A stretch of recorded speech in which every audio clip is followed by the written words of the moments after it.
எடப்பாடி பழனிசாமி பாஜகவோட கூட்டணி வச்சுக்கிட்டு கம்யூனிஸ்ட எதற்காக அழைச்சார்?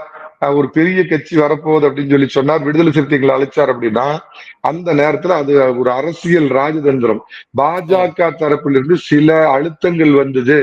ஓ பன்னீர்செல்வத்தை நாங்க உங்க உட்கட்சி விவகாரத்துல தலையிட மாட்டோம்னு சொல்லிட்டு, இல்ல ஓ பன்னீர்செல்வத்தை சேர்த்த முடியுமான்னு கேட்டப்ப திட்டவட்டமா முடியாதுன்னு சொன்னதுக்கு அப்புறமும் நாங்க கூட்டணி மந்திரி சபையில் பங்கு பெறுவோம் அமித்ஷா வாண்டடா மரியாதைக்குரிய எங்க டெல்லி பாஷா பாய் பேப்பருங்களை 2-3 பேப்பரை கூப்பிட்டு பேட்டி கொடுத்ததுக்கு எங்க அடிச்சா எங்க புரியுங்கிறதுக்காக அப்படி அவர் பேசுற ஒரு விஷயம் ஒழிய அதை கம்யூனிஸ்டுக்கு மறுத்தாங்க, விடுதலை சிறுத்தை நான் வரமாட்டேன்னு சொல்லிட்டாங்க.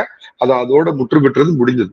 என்ன ஆரம்பத்துல இதுல 2 பேரும் உட்கார்ந்து பேசணும், மரியாதைக்குரிய அமித்ஷா அவர்களே 2026 for you mister Palaniswami, 2029 for பிஜேபின்னு தெளிவா பேசிட்டு நாம என்ன பேசிட்டு இந்த கூட்டணியை போட்டோமோ அதுபடி நடக்க பாருங்க.